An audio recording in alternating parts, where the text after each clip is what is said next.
Well, the beauty of being a liberal political analyst in 2018 is it's really simple. No matter what the issue is or the concern might be, it's a safe bet that you can tie it directly to Trump. No matter what, hurricanes, higher gas prices, the ongoing war or famine in Absurdistan, even Roseanne Barr's Twitter feed, all of them are about Trump.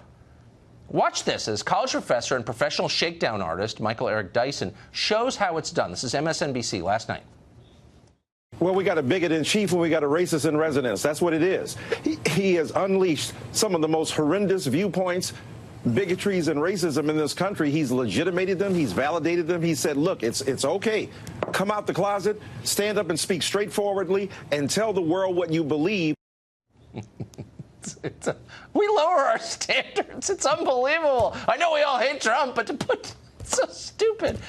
Not stupid is Mark Steyn, who joins us tonight. What do you make of this? I mean, I feel like I don't want to overstate. I don't want to be hysterical like they are, but I feel like we're watching actually something profound. They're melting down, it looks like to me. Yeah, I think that's what's going on, Tucker. I mean, we live in a coarsened culture. And everybody has said that. I think one of the reasons why Samantha Bee, for example, used the C word is that the F word has been drained of its power. No, that's exactly right.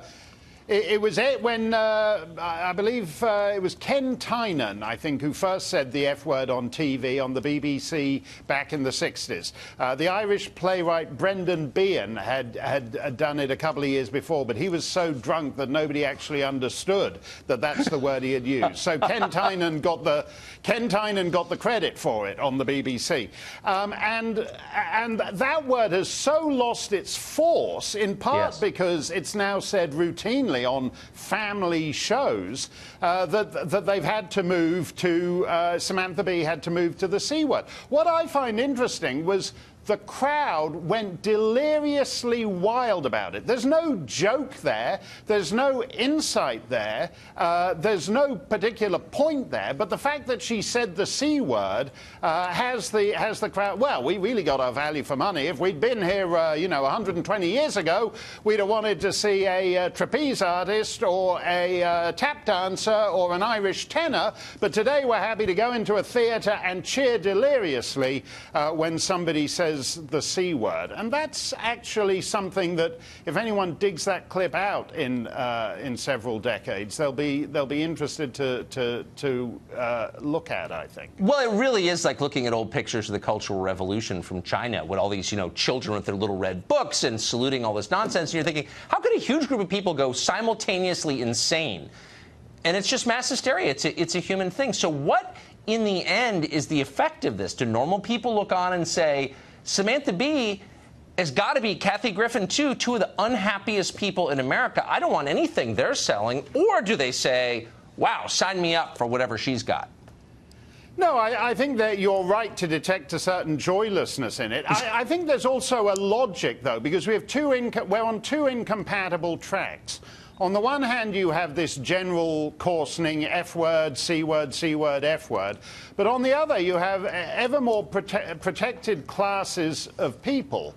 So you have people you can't say anything about because they're black, they're gay, they're Muslim, they're transgender, whatever's next down the pike.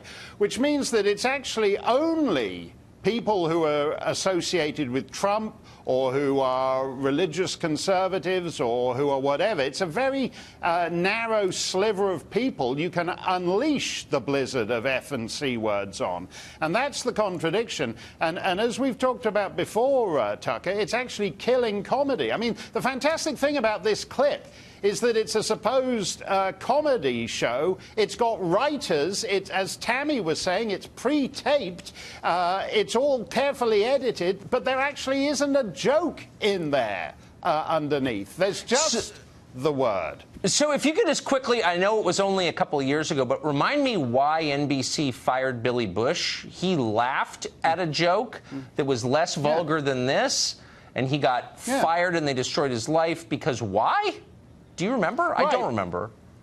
No, exactly, and that's the injustice here. I mean, Roseanne, who I don't think is any kind of conservative, I never said that, but Roseanne has had 40 years of work vaporized over her tweet, and unlike Samantha Bee, she's actually funny, and she was funny in a lefty way. She had lesbian kisses 30 years ago, but her lesbian kiss has been vaporized with everything else because she's perceived as supporting Trump. That double standard is ridiculous. And it's been scrubbed from digital. You can't. It's like the Dukes of Hazzard. You can't find it. Unbelievable. Mark Steyn, thank you for chronicling this revolution with us. I appreciate it.